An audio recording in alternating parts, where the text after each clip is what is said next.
Hello all, welcome to this session. In this session, I am going to explain and practically demonstrate ancestor XPath access. So let's get started. The syntax for specifying this ancestor XPath access in XPath expression is first we have to type ancestor then followed by colon two times. So this is the syntax for specifying the ancestor XPath access in XPath expressions. Now let's go with the practical demonstration of this ancestor XPath access. Okay, so let's go with the practical demonstration of specifying this ancestor XPath access in XPath expressions.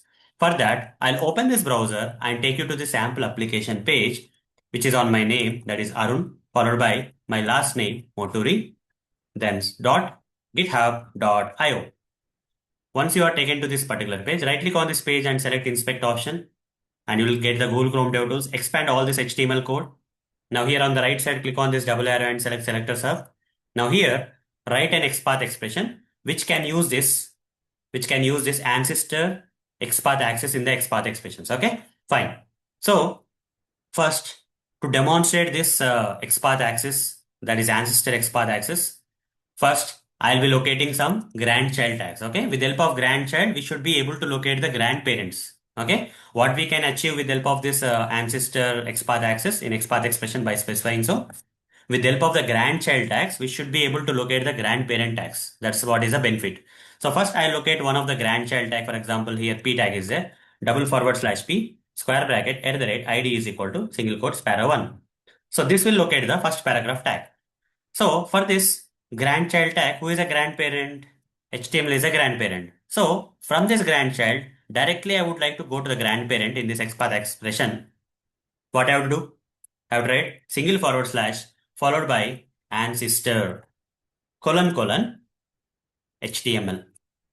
You see, directly from the grandchild p tag, I'm able to go and locate the grandparent tag, that is HTML. It's getting located. You see, HTML tag is getting located. With the help of p tag, I'm locating the HTML tag in this XPath expression.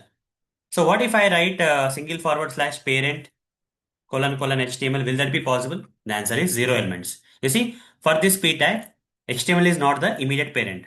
For this p tag here, HTML is not the immediate parent. For this p tag, body tag is the immediate parent. So here, parent colon body I can write. Again slash parent colon HTML I can write. This is a correct way of using parent XPath access, which I covered in the previous sessions, right?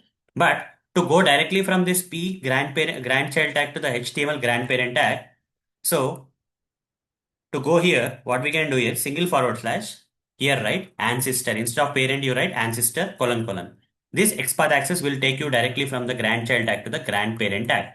Press enter, it will locate. You see, HTML tag is getting located. So copy this, and this is one of the example, okay, where you can practice the ancestor XPath access for writing or specifying that in the XPath expressions. Okay. Now, similarly, you can do with the title tag. Guys. First, you locate the title tag. How to locate the title tag? Title. Like this, you write. Now, with the help of this title tag, I would like to locate its grandparent tag, that is HTML. Here, head is the immediate parent of the title tag. Okay. To locate this head, we generally use slash parent colon head. This is fine. Okay. With parent XPath access, we can directly locate the head tag, right? Because head is the immediate parent of the title tag. That's okay. Now, can I also do the same thing with the parent XPath access to locate this HTML tag? The answer is no. For title tag, HTML is a grandparent, that is ancestor. Okay. How can I use parent XPath access for locating an ancestor with the help of grandchild tag? That's not possible, right? Here in place of the parent, we have to write ancestor. To directly jump from the grandparent to the grandchild to the grandparent tags, we have to use ancestor XPath access in XPath expression. Then it will locate. You see, it is locating the HTML tag, right? It's locating the HTML tag. Fine. So this is the answer. Fine. So hope guys you understood how to use or specify this ancestor XPath access in XPath expressions for locating the grandparent tags with the help of grandchild tags in the XPath expressions. Okay. Hope you have understood that. So that's all for this session. See you in the next session. Thank you. Bye bye.